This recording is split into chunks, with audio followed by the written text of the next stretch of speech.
Hi, you're watching Sipping Off the Cuff on TequilaAficionado.com and Tequila Aficionado Media and YouTube. I'm Mike Morales here in San Antonio. That young man over there is, I'm Eric Zandona in San Francisco. and Eric is one of our TJs for Tequila Aficionado this season on Sipping Off the Cuff. And Eric and I just got done falling all over ourselves with Alderete Blanco. We're not going to try the Reposado. You brought up a very interesting point, and it had to do with the pricing. So I'm going to ask you off the top. What are we looking? We already know we're looking at 55 for the Blanco, but in an area like San Francisco, where does this stand as a Reposado? So the Reposado, this was interesting to me, considering that with maturation, there's loss and all that. The Reposado was only $5 more per bottle. So it came in right at 60 for 750. Wow. Yeah, these are full 750s, folks, and Yeah, you can see I had to nominate it for Brand of Promise in the packaging category because for sure. it's beautiful. It's a substantial bottle, and Eric and I will tell you, it's even got the I think that's the crest The family the crest. family crest. Yeah, And on top Eric there. and I will tell you that the packaging, even the box it came in, wasn't cheap. I mean, it was Yeah, a pretty heavily reinforced cardboard box. yeah. So, I'm sure shipping is at a premium as well with this tequila. Yeah, I mean, for me, like this is a bottle I would see like displayed on my brother's countertop. My brother and his wife, they love tequila as well as I Oh, do. cool. And Well, you can. when they get a really nice bottle, it's right out on the countertop, right? It's not hidden away with the rest of the stuff. It's with the leftover vodka from their last party or whatever. It's they have a nice bottle that they drink sparingly from, and this I could see being an example of that. Oh, yeah. This is a something that it's a really pretty bottle. It's tall. It's got the closure on top with this like gold seal emblem. It's just really nice. And so that's something like if you have somebody hasn't like a bar that's kind of exposed or outside, like that's definitely something you want. You have it out on the countertop or something. So to let people see this really beautiful bottle. It's very eye-catching. I think I mentioned in our first attempt here at the Blanco that the Alderete family, Ronnie and I believe Ronnie and or Jesse, did our TV show. They did Last Tequila Standing, and so we have several pictures on YouTube and Instagram. If you follow us there, that you can see. Also the Facebook page, and this bottle photographs so well. It stands out among. We had several tequilas in that show competing, and their bottle you could spot a mile away. Yeah. So, but be aware it is substantial and quite pricey at this point. Oh my gosh! Now you're using the Glencairn. I'm using a Stossel nosing glass. Yeah. What do we get? Are we getting any wood notes? We are, aren't we?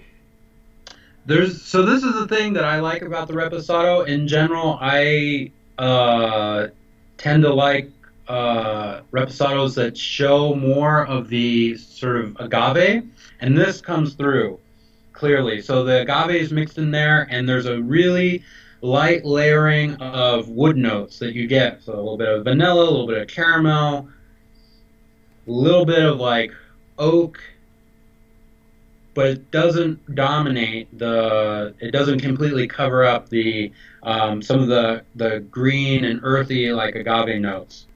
So you're saying it's much more balanced at this point then? Yeah, which Okay. is interesting because so this Reposado has been aged for 6 months and used American white oak, probably former whiskey barrels, though they don't say that specifically on their material. And yeah, I think this is a really nice example of a reposado and how you can add character from the maturation with the wood, the secondary, aging in the wood, but it's it's got a really nice nose,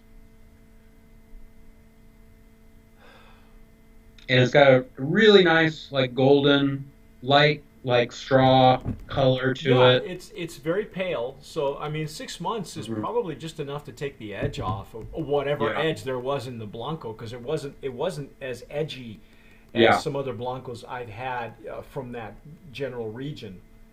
Hmm. You know, there wasn't even a whole lot of white pepper in the Blanco, as I recall. It was way more fruit forward, citrus forward. You know, there was more of Hmm. that zest, and as you said, earth Yeah, as well. You were getting some yeah. earth out of it. Wow, that's just pretty.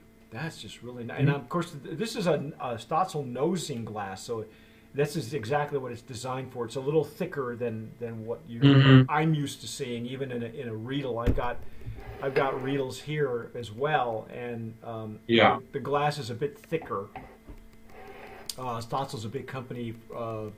I believe they manufacture out of the East Coast, if I'm not mistaken. Okay.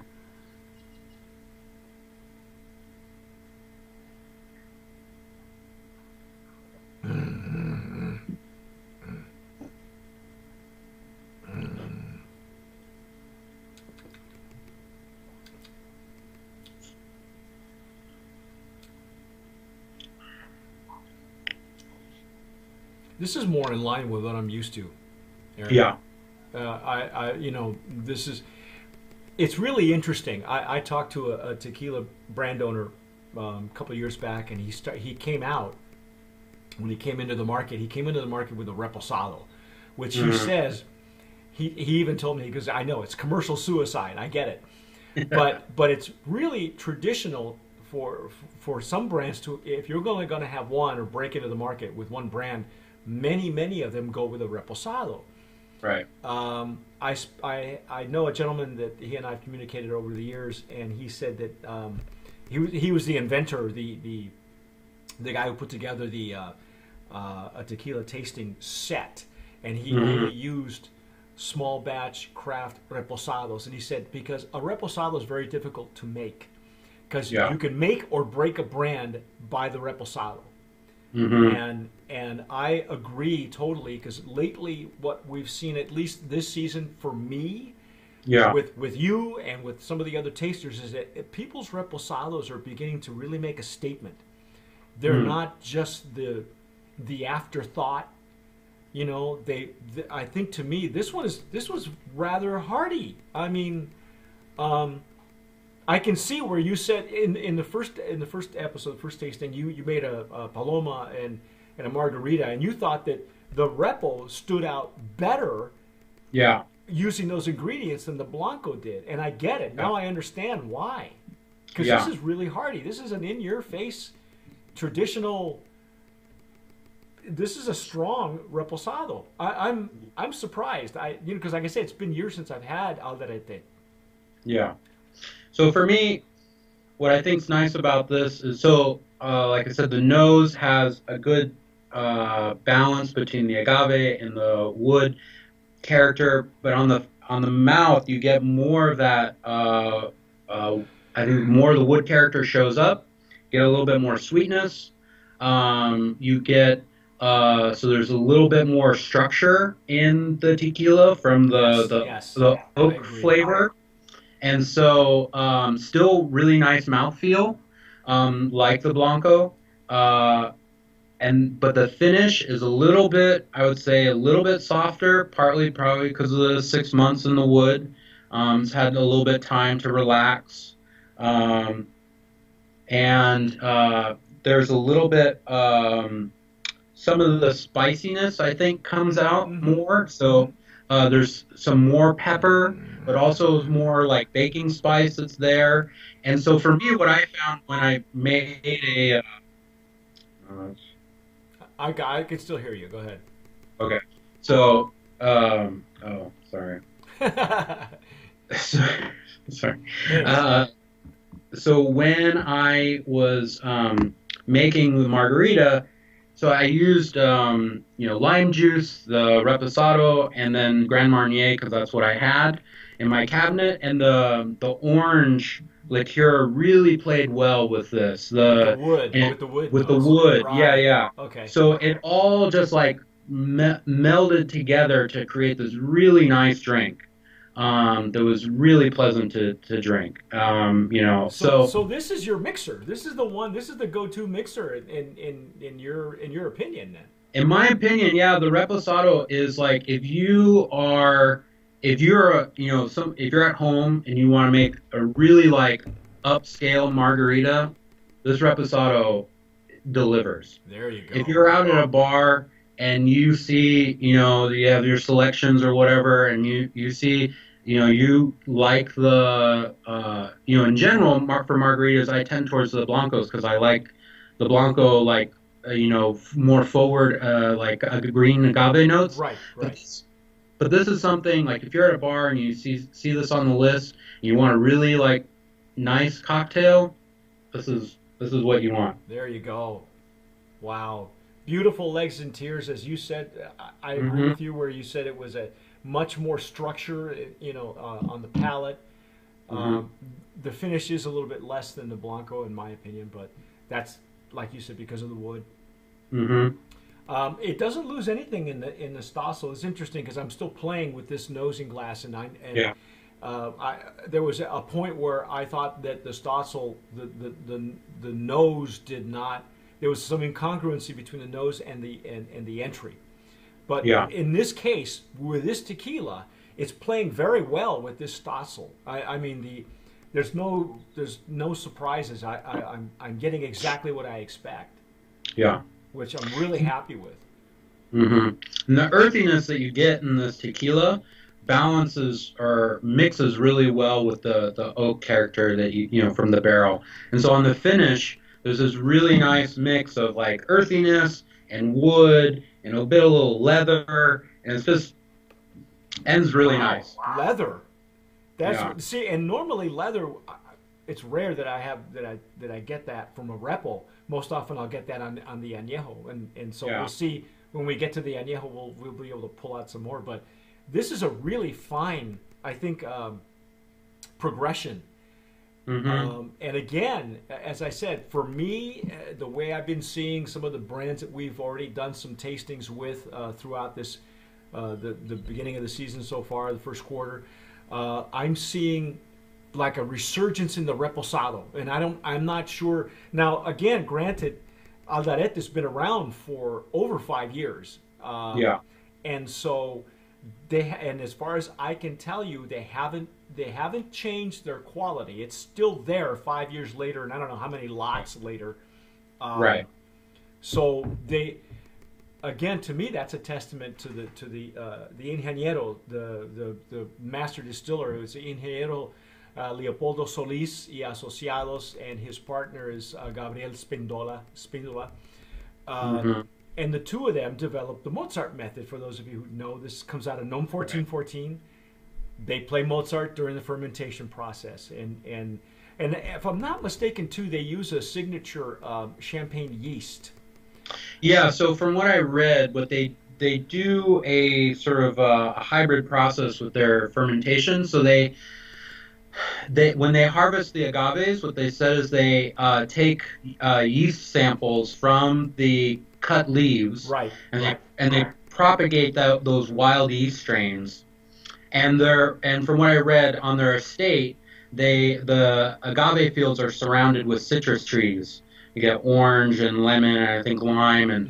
and so those trees have encouraged particular yeast strains, and so they culture a wild yeast strain from the cut leaves, and they kick the fermentation off with champagne yeast, gets everything going, and then they inoculate it with the native yeast, and so you get this really get this combination Wow. of solid fermentation, and then you get all these like really great flavors from the native yeast as It well. is a beautiful estate. It's been a couple of years since I've been there, a few years, but it is. If you get a chance to visit, I think they call it Tequila Viva Mexico, which is their flagship brand. And one of my favorite blancos, man. I still keep waiting for someone to bring it into Texas. There was some talk how they were going to bring it in, and they didn't. And then there was another importer out here who was going to bring it in, and they still haven't. They changed the logo of that, but that's their flagship tequila. But this is just, I want to go on record, Brand of Promise nominee in the Reposado category. I think it's lovely. It really is. And I do believe that they are. I think there's a resurgence in repos, and hopefully by the end of the year we'll get a general consensus from everybody, because Reposados lately have been really making a statement. I think, which I'm glad to see. I'm glad to see that it's not the afterthought that it used to be, that it is now. Yeah. It is now something that can make or break a brand. Yeah. So in my general opinion, Reposados, when they're done really well, are the kind of ultimate expression of the native agave and a light maturation, which you get some oak character that layers on top of and augments the character. It doesn't cover over the character of the agave, and this does an excellent example. It's an excellent example of that. I agree. I think it's completely well balanced, and you should look for it. Spend an extra $5, and like Eric said, leave it on your bar, because it really does photograph beautifully. It's a very impressive presentation. But anyway, that's our take on Alderete Reposado. You've been watching Sipping Off the Cuff here on Tequila Aficionado Media, tequilaaficionado.com, and our YouTube channel. As Eric says, subscribe down below. There's a red button, because Eric likes to press red buttons, because it makes him happy.